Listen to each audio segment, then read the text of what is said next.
Estemos atentos para escuchar palabra de Dios a través de nuestro pastor José López Ríos.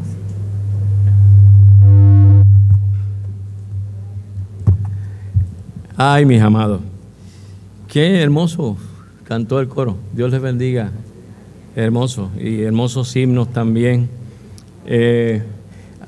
Antes de tener la lectura bíblica, quisiera abundar en un detalle para enriquecer lo que nuestra hermana Limia comentó y ustedes comentaron en el estudio bíblico. Me explico. Es de todos sabidos que en el capítulo 2, versículo 21 de Daniel, como se explicó, dice que Dios quita y pone reyes. ¿Verdad que sí? Ok. Eso hay que leerlo con cuidado. Porque en aquel entonces se estaba hablando de una teocracia. Una teocracia es un gobierno basado en Dios y en la religión, ¿no? Sin embargo, al correr de los tiempos, tenemos espacios como en la Edad Media, que habían reyes muy sanguinarios y personas muy abusadoras que sometían al pueblo a la indigencia. Y ellos utilizaban la palabra de Dios para decir, no, si Dios me puso aquí. Eso no es cierto.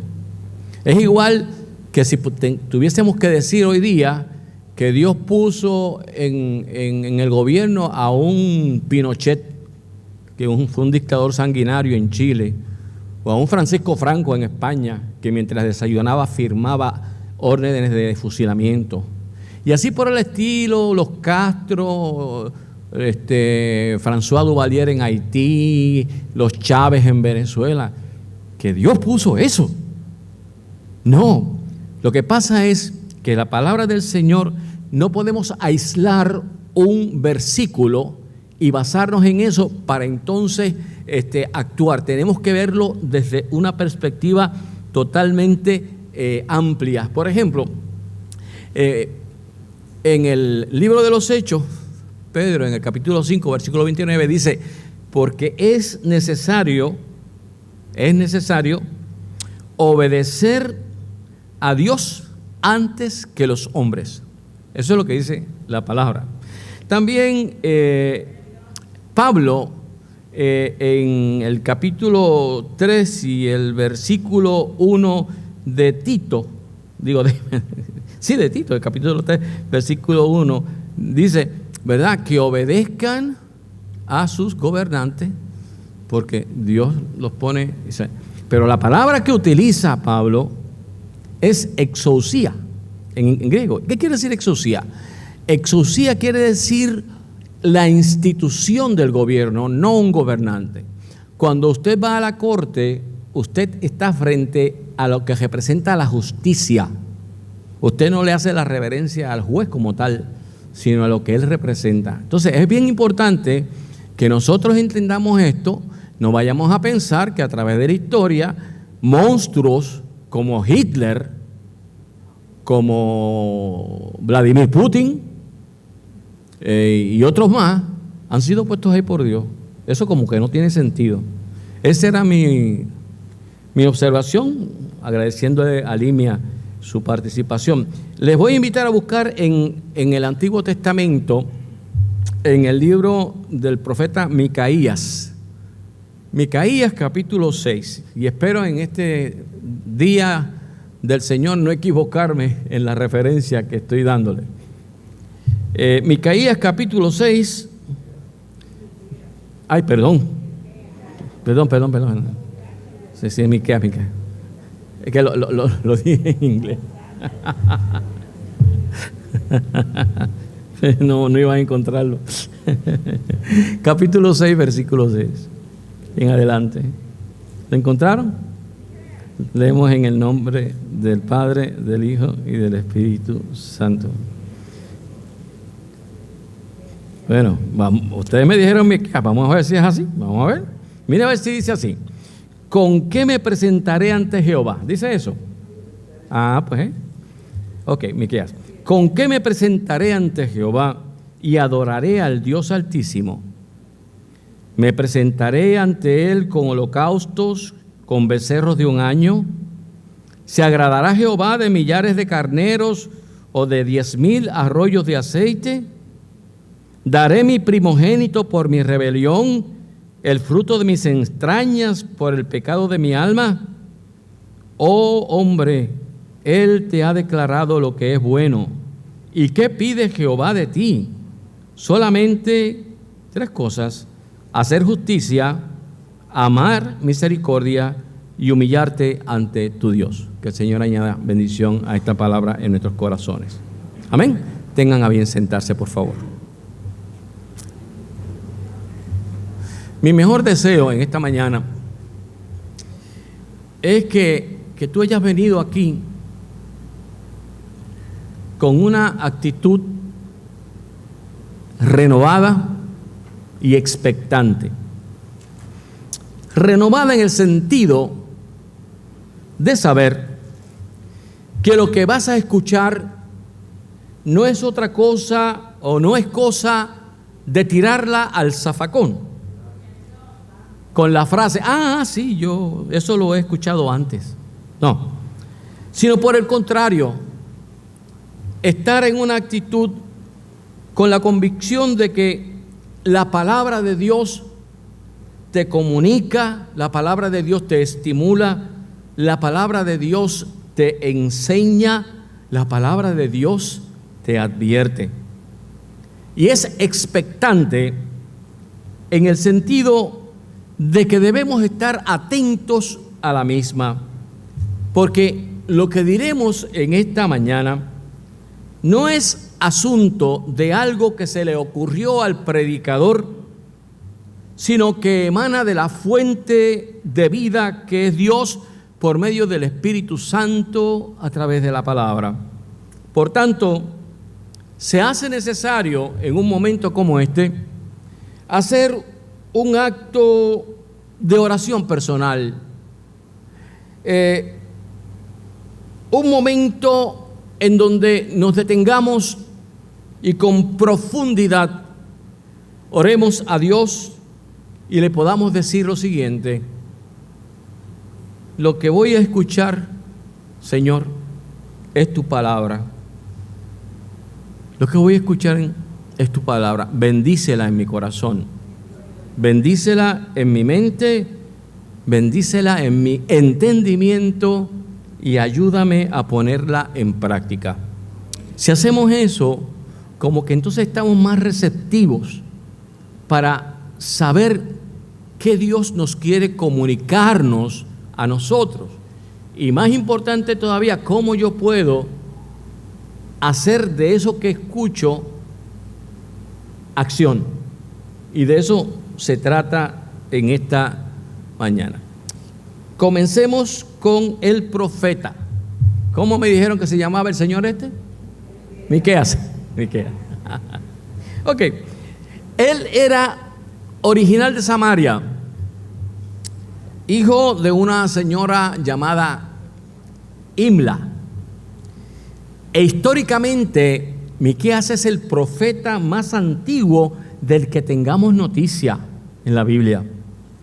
Él ejerció su ministerio en Israel bajo el reinado del rey Acab, quien le ordenó, Acab le ordenó, al igual que a los profetas de Baal, porque Acab fue un rey que prevaricó y que desobedeció, y este rey le ordena que a estos profetas de Baal que le profeticen, que le digan qué va a pasar con una expedición que él va a tener, con una guerra que él va a tener contra Ramot de Galaad. Entonces, Miqueas comienza prediciendo irónicamente, cuando leemos todo el capítulo, por supuesto, en el tono de voz, le conminó a que le dijera qué iba a suceder. Acá le dice, ¿qué va a pasar? Entonces, el profeta de Dios le dice, así dice Dios, vas a morir en la batalla. Que no era lo que él esperaba, porque aquellos otros sacerdotes de Baal le habían dicho, no, rey, esa es una victoria, ¿no? Pero este, que es el real profeta de Dios, le dice, no, vas a morir en la batalla. El rey ordenó que Miqueas fuera echado en la cárcel y que fuera dejado a pan y agua hasta que la victoria de los israelitas demostrara la falsedad de ese profeta y de esa profecía. Sin embargo, nos dice la historia bíblica que el rey murió en la batalla conforme Dios había dicho a través de su profeta. Entonces, ese carácter de seriedad para con lo sagrado, ese compromiso con la verdad que no se puede negociar, es una de las cosas que se ha ido desvaneciendo del ámbito eclesial de nuestros días. Yo no puedo generalizar lo que voy a decir, pero me consta de propio conocimiento de líderes de iglesias que han sido bendecidos por Dios con talentos, con dones, y son tentados por el enemigo y por el mal que les susurra al oído, tú debes ser pastor, tú debes ser pastora. Y esos son los que comienzan a socavar la imagen del incumbente, del pastor que está en funciones, y aprovechan alguna crisis y se van de la iglesia. Al rato alquilan algún salón y forman lo que ellos llaman otra iglesia. Y es triste porque ese tipo de cristiano de nueva hechura no soporta que se le critique. Desarrolla una animadversión sobre aquel que lo amonesta. En este sentido, todos debemos cuidarnos de ese yo vanidoso que todos tenemos, que no permite que la palabra me amoneste. Y este es el asunto que nos trae la palabra en esta mañana. Un rey, Acab, que prevarica, que peca, que desobedece, que va contra Dios, que se endiosa a sí mismo y está rodeado de aquellos que los muchachos de hoy día llamarían lambones, personas adoradoras, que realmente están mintiendo.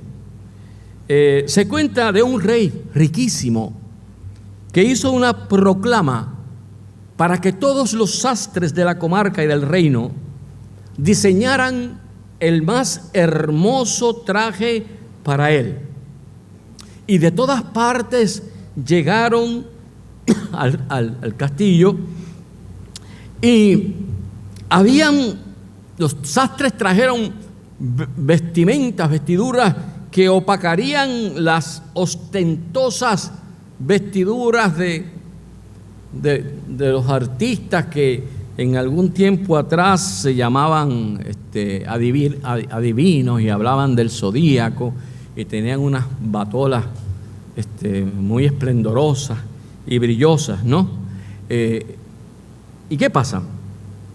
Pero llegó uno de los sastres que en su brazo izquierdo dice que llevaba un traje tan fino y tan delicado que solamente podía ser visto por personas inteligentes y que amaran al rey.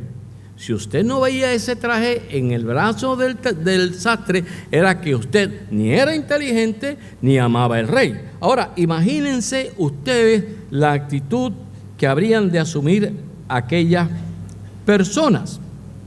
O sea, era mentira. El sastre no tenía nada en el brazo.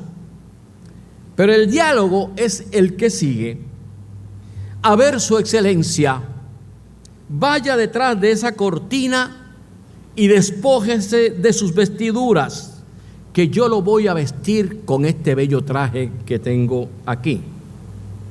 Y el rey, con cara de extrañeza, le pregunta: ¿y dónde está el traje? Recuerde, dijo el sastre, recuerde que solo los inteligentes podrán ver la hermosura de estas vestiduras. El rey entonces cae en cuenta y, para no caer en ridículo, dice: ah, bueno, sí, creo que lo veo, sí, está muy bonito. Luego de ese amague de vestir al rey, sucede lo que todos ustedes piensan. El rey salió en cueros, salió desnudo. Entre la corte, entre toda aquella gente que estaba allí y que vivía precisamente de la bondad del rey, comenzaron a escucharse halagos. ¡Qué traje tan hermoso, su majestad! ¡Qué bien le queda, su excelencia! ¡Qué finura! Solo usted podría vestir tan elegantemente. Pero nadie se percató que había un niño en la corte, y con pasitos cortos se acerca al rey, le jala por la mano derecha y le pregunta: Rey, ¿por qué estás desnudo? Porque solamente aquel niño de corazón puro dijo la verdad al rey. Pues más o menos eso pasó aquí en este pasaje con Acab. 400 profetas que le dijeron que era segura la victoria. Más o menos lo que el cuerpo asesor de Vladimir Putin le dijo hace 100 días atrás. No, si Ucrania te va a recibir y te va a dar la bienvenida con bandera, como lo hizo Austria cuando entró Hitler. Y si se ponen difíciles, en un fin de semana tú los aplastas a todos.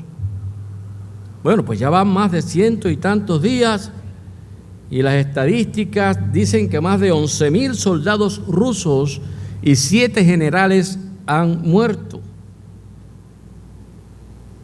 Los profetas de Baal le auguraban al rey una victoria aplastante, pero el rey sabía que aquellos eran un chorro de adláteres, es decir, aquellos que mentían para conservar el puesto. Entonces el rey pregunta: ¿habrá algún verdadero profeta? Y alguien dice: claro que sí, Miqueas, profeta de Dios. Y el rey dice: bendito, si es que ese profeta lo que siempre me dice es para mal, nunca me profetiza nada bueno. Pues claro, rey, si estás alejado totalmente de Dios, dime cómo las cosas te van a ir bien. Si no practicas hacer justicia, amar misericordia y humillarte ante tu Dios, ¿cómo vas a ganar las guerras? Y en efecto, este profeta fue traído ante el rey y le dijo: así dice el Señor, no regresarás vivo. Y como les comenté, que la reacción de él fue: metan a este aguafiestas a la cárcel y pónganlo a pan y agua hasta que yo regrese en paz. Porque él pensaba que iba a regresar en paz. Y en efecto, el rey regresó en paz, porque vino muertecito, en paz, muerto. ¿Por qué? Porque la palabra de Dios no miente, porque el genuino profeta de Dios no miente. Ahora me dirijo a ti, que estás aquí. Hay miles de voces en la televisión, en los púlpitos. Oiga, que cantan maravillas, que hablan de prosperidad, que hablan de cosas buenas.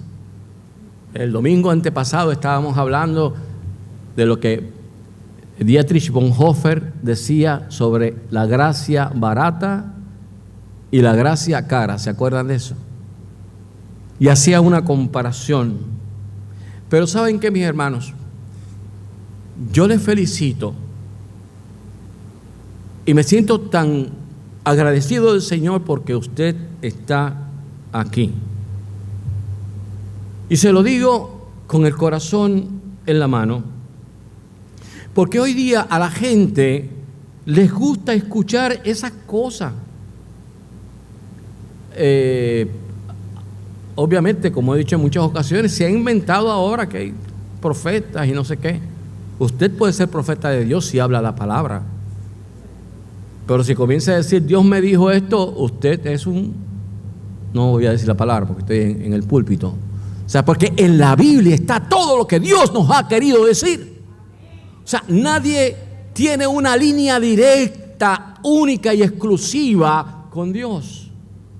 Entre Putin y Biden, los dos gobernantes de las dos naciones más poderosas del mundo, hay un teléfono rojo. Y cuando la cosa se pone caliente, esa línea directa se comunica inmediatamente los dos presidentes para discutir lo que sea. Presumo que con China también. Pero todos y cada uno de ustedes, mis hermanos, que han sido sellados con el Espíritu Santo, que han creído en Jesucristo como Señor y Salvador de sus vidas, ustedes tienen línea directa con el Padre. Pero no es para manipular a nadie y para decir Dios me dijo, porque al decir Dios me dijo estás implicando que te lo dijo a ti de una manera muy especial y no a los demás. Entonces ahí estamos fallando. Dios nos habla en su palabra, y cuando comenzamos a manipular a la gente con Dios me dijo, no es lo mismo decir Dios me dijo que decir yo he sentido por parte del Señor decirte esto. A mí me ha pasado. Personas, hermanos queridos, me han hablado así. Me han dicho, mira Pepe, yo sentí por parte del Señor esto, y yo lo he recibido con humildad y se ha comprobado. Pero nadie me ha dicho a mí, Dios me dijo, porque así no es el asunto. Ahora, hoy día los templos están abarrotados de gente, algunos, pero no se habla de componer nuestras vidas, ni se habla de buscar la comunión con Dios en la intimidad. Pasé por un pueblo cercano y vi un local donde se enseñaba danza hebrea. ¿Alguien aquí es judío? Levante la mano si alguien aquí es judío. Pues se enseñaba danza hebrea. Por supuesto, que yo sepa, en las sinagogas no se practicaba tal cosa. Puede que hubiese alguna danza en alguna de las fiestas que en el Antiguo Testamento que anualmente se celebraban. Pero en el mismo lugar donde se enseña cómo bailar al estilo hebreo, también se enseña cómo manejar las cintas estas de colores y también cómo tocar cuernos y todo ese tipo de embeleco que para lo que sirve es para entretener. Y yo creo que la palabra de Dios es seria. Y yo siento y creo que usted no viene a la casa de Dios a ser entretenido. Para eso ni tan siquiera se vaya a un circo, porque los circos ya van, gracias a Dios, eliminándose porque maltrataban a los animales. Yo no patrocino ir a un circo si hay animales amaestrados. Pero lo que le quiero decir es que la palabra de Dios, este púlpito que está en el centro del altar de adoración, es algo serio. Y es algo que tenemos que tomar con seriedad. Por eso les invité a que meditásemos en nuestra acción de ofrendar, no por la cantidad, eso no es por la calidad, por tener en cuenta lo que hacemos y por qué lo hacemos. Usted viene a la iglesia a ser instruido. Usted viene a la iglesia a ser edificado, edificado en sus luchas, consolado en su dolor. Usted viene a la iglesia a ser amonestado cuando nuestros pasos no son correctos. No es amonestado por el pastor, es amonestado por la palabra de Dios y el Espíritu Santo que mora en ustedes. Venimos al templo a recibir bendición espiritual, no miles de dólares, ni promesas de eso, ni promesas de carros nuevos. Y solo tenemos una autoridad, y esa autoridad es la palabra que es de Dios. Alabado sea su nombre. Glorificado sea su nombre. Dios, mis hermanos, revela su verdad a aquellos que lo invitan a compartir su vida diaria. Antes se utilizaba mucho la palabra despectiva, este es dominguero, queriendo decir que solamente venía el domingo. Bueno, pues qué bueno que viene el domingo, pero mejor todavía es que usted gozosamente ore cuando se monta en su vehículo para ir al trabajo y en el trayecto de ese camino esté en comunicación con Dios. Lo hermoso y la revelación de Dios se da también a aquellos que encomiendan a Dios su vida al ir a la cama y se acuerdan de: en paz me acostaré y así mismo dormiré, porque solo tú, Jehová, me haces vivir confiado. La comunión con Dios, la revelación de Dios, se da a aquellos que comienzan el día poniendo sus vidas en sus manos y a aquellos que meditan en la palabra. En otras palabras, es el arte de escuchar a Dios y no a los hombres. Escuchar a Dios, la voz de Dios, que es la que te inspira, la voz de Dios, que es la que te da paz en medio del problema, de la situación difícil. Como dice el cántico hermoso, paz en medio de la tormenta. Es la voz que te da tranquilidad en medio del problema. ¿Y sabes qué? Los que escuchan a Dios maduran. Maduran.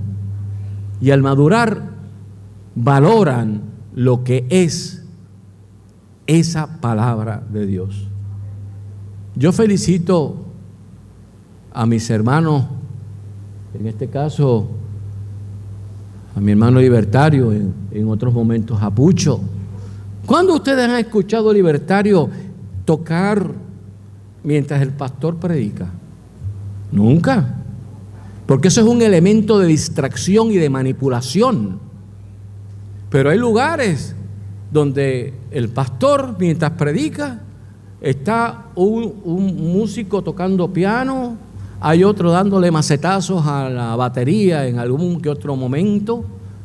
E inclusive conozco también modelos en donde ya hay un acuerdo entre un grupo de coralistas, de cantantes, un grupo de alabanza, con una palabra clave dentro de la predicación. Y cuando el predicador menciona esa palabra, inmediatamente ese grupo comienza a cantar algo que tiene que ver con lo que acaba de decir el pastor. Y usted dice: ¿qué tiene eso de malo? Bueno, lo que pasa es que la palabra del Señor es pura, la palabra del Señor es clara y no necesita ni pianos, ni batería, ni pandereta, ni güiro, mientras se predica la palabra. Quiero decir esto en claro, mientras se predica la palabra. Por eso yo tengo ciertas dudas con esto de darle aplausos a Cristo, porque eso también es un elemento de manipulación, no es de alabanza. Cristo no necesita aplausos porque Él no es artista. Él es Dios. Él necesita nuestra obediencia. Él necesita nuestra alabanza. Él necesita nuestra fidelidad. Los que escuchan a Dios, mis hermanos, maduran y son como ustedes que vienen el día del Señor aquí. Y son como ustedes que cuando son convocados, por ejemplo, hoy a las 6:30, me parece que es en Cagua, se celebrará la fiesta de Pentecostés. Los que puedan ir en la primera iglesia bautista de Cagua, vayan, nos vamos a gozar allí. Gracias, en el Paseo de las Artes. Sí, gracias por la aclarancia para evitar la confundencia. En el Paseo de las Artes. O sea, ser fiel, mis hermanos, cuesta. Ser fiel, como me decía mi querido hermano Eli Samuel, ser fiel implica cambiar planes, implica hacer prioridades y poner a Dios primero. Eso es madurar. En las selvas del Amazonas, cuando los jóvenes llegan a su mayoría de edad, se celebra una ceremonia muy peligrosa. Al joven le son vendados los ojos. Lo llevan a una catarata rodeada por un profundo abismo, es decir, entre la catarata y entre ambos lados hay un profundo abismo, y en ese lugar tienden un tronco entre un lado y el otro, y para que ese muchacho se convierta en hombre, ese joven debe cruzar al otro lado vendado y por ese tronco que han puesto entre un lado y el otro. Imagínense ustedes el estruendo del agua que le da miedo, y más miedo le da caminar a tientas sobre ese tronco, sabiendo que un mal paso significaría la muerte. Si cruza al otro lado, hay fiesta, y la comunidad lo recibe ya no como un joven, sino como un hombre. Si no lo cruza, su vida termina ahí, perece. Ahora, ¿se imaginan ustedes la tensión, el miedo, la lucha que tiene ese muchacho que solamente escucha el ruido atronador del agua que se precipita al vacío, caminando sobre un tronco que con el agua está húmedo y resbaloso? Pero lo que él no sabe, amada iglesia, es que detrás de él, a una corta distancia, a sus espaldas, está su padre. Y mientras ese joven camina lentamente, su padre va detrás de él en silencio, velando por él, pendiente por si el hijo resbala, su padre lo va a sostener y va a evitar que caiga al vacío. Así es tu vida, tu vida, tu vida, tu vida y la mía. Igualito. Crecer en esta vida no es fácil. Ser un hombre de Dios, ser una mujer de Dios, No es fácil. Y es posible que ahora mismo tú estés pasando por una situación de peligro, por una situación de dolor, por una situación de ansiedad, por una situación de miedo. Pero yo te tengo una buena noticia. No tienes que pasar el Niágara en bicicleta como Juan Luis Guerra canta. Dios, tu buen Padre, está cuidando cada paso que tú das. Y si te encomiendas a Él, si lo escuchas, no debes temer. Solo sigue el consejo del profeta que hemos leído y con el cual terminamos la perícopa. ¿Y qué pide el Señor de ti? 3 cosas. Solamente hacer justicia, amar misericordia y humillarte ante tu Dios. ¿Qué es hacer justicia? Hacer justicia es no quedarse callado ante las injusticias. Hacer misericordia y amar la misericordia. Misericordia implica cuando todas nuestras vísceras se estremecen en solidaridad con alguien que está sufriendo. Eso es misericordia. Y humillarte ante tu Dios. Y hemos dicho también en muchas ocasiones acá que el término humillar viene de la raíz latina humus. Y humus es la superficie exterior de la tierra. En otras palabras, cuando nos humillamos, ponemos nuestra frente en la tierra. Eso significa humillarse como señal de ¿qué? De humildad. Como señal de humildad. Termino con la primera estrofa del himno que fuera cantado en mi primer pastorado hace 40 años, que dice así, y lo comparto con ustedes. Nada sé sobre el futuro, desconozco lo que habrá. Es posible que las nubes mi luz vengan a opacar. Nada temo del futuro, pues Jesús conmigo está. Yo le sigo decidido, pues Él sabe lo que hará. Muchas cosas no comprendo del mañana con su afán, mas un gran amigo tengo que mi mano sostendrá. Dios nos bendiga a toditos.